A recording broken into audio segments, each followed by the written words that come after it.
Bien, alors au conseil exécutif de ce jeudi 22 juin, nous avons eu à examiner une cinquantaine de points qui portaient sur diverses compétences. D'abord, le président lui-même présentait la situation du SDIS, qui est le service d'incendie et de secours. Alors l'engagement qui a été pris, c'est que la dotation de 18 millions qui a été votée en 2017 sera intégralement versée sur l'année. Ça va les aider en trésorerie.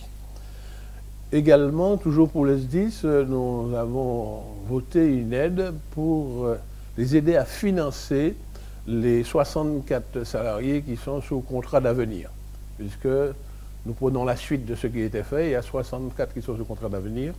L'État donne une subvention et la CTM leur donné un complément. Dans un autre domaine de compétences, l'éducation. Alors nous avons examiné la situation actuellement de la cité scolaire de Sainte-Marie, dit la Gosilière, qui est logée, il y a à la fois un collège et un lycée, mais nous avons fait un diagnostic sismique sur ce bâtiment. Malheureusement, nous avons vu qu'il y a une fragilité sismique et le bâtiment qui abrite ces deux établissements scolaires risque de ne pas résister à un séisme majeur. Donc la décision de principe qui a été prise, c'est de le reconstruire, démolir et reconstruire. Et pour cela, il va falloir faire un déménagement. Alors, nous sommes entrés en réflexion. L'idée serait que pendant le temps de la reconstruction, les collégiens soient redéployés sur les deux autres collèges qui existent déjà à Sainte-Marie, l'un qui existe dans le bourg lui-même, un autre au Monde des Est. Et en ce qui concerne le lycée, nous voulons conserver le lycée de Sainte-Marie, mais il va falloir, pendant la construction, construire pas loin, toujours à Sainte-Marie, sur un terrain qui appartient à la CTM, à Charpentier, des constructions modulaires pour pouvoir mettre ces établissements scolaires le temps de la démolition et de la reconstruction. C'est une grosse opération qui ne va pas se démarrer tout de suite parce que nous allons faire les études, voir avec la municipalité si le terrain choisi est habilité à recevoir ce type de construction, puisqu'il faut un permis de construire pour cela. Bien. Dans le domaine du sport, aujourd'hui, nous avons voté une aide, à revoir une aide pour le comité de la boxe.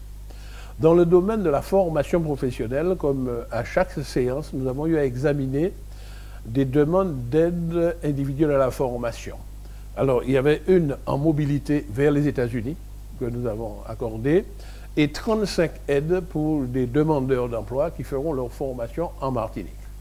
Dans le domaine du logement, alors des aides ont été votées en faveur de familles pour faire réaliser des logements individuels. Alors vous savez qu'il y a des aides d'État et puis il y a des apports personnels que ces familles doivent apporter. Eh bien, pour les aider à apporter leur apport personnel, la CTM a voté une aide pour une quinzaine de familles. Également, nous avons un dispositif pour des aides d'urgence pour les familles en grande détresse. Donc, il y a eu 9 familles concernées que nous avons aidées, dont l'une qui a été victime d'un incendie. Dans le domaine de la culture, nous avons aidé une dizaine de projets d'action culturelle, surtout menés par des associations. Et également, nous avons décidé d'aider également la commune des Anses-d'Arlé pour une manifestation cinématographique qu'elle a eu à organiser. Et nous avons également pris une position positive pour mettre des œuvres d'art qui sont la propriété de la CTM à la disposition d'organismes pour une exposition. En particulier, l'espace muséal. Le Gauguin, qui se trouve au Carbet, va être à nouveau inauguré et nous allons mettre à leur disposition une œuvre authentique de Gauguin qui est la propriété de la CTM. Voilà en gros ce que nous avons décidé. Le dernier point, qui était le 50e, concernait une société publique locale appelée Martinique Aménagement, qui doit en principe se substituer à la SODEM, parce que la SODEM, vraisemblablement, compte tenu des difficultés financières qu'elle a, sera liquidée. Une SPL a déjà été créée.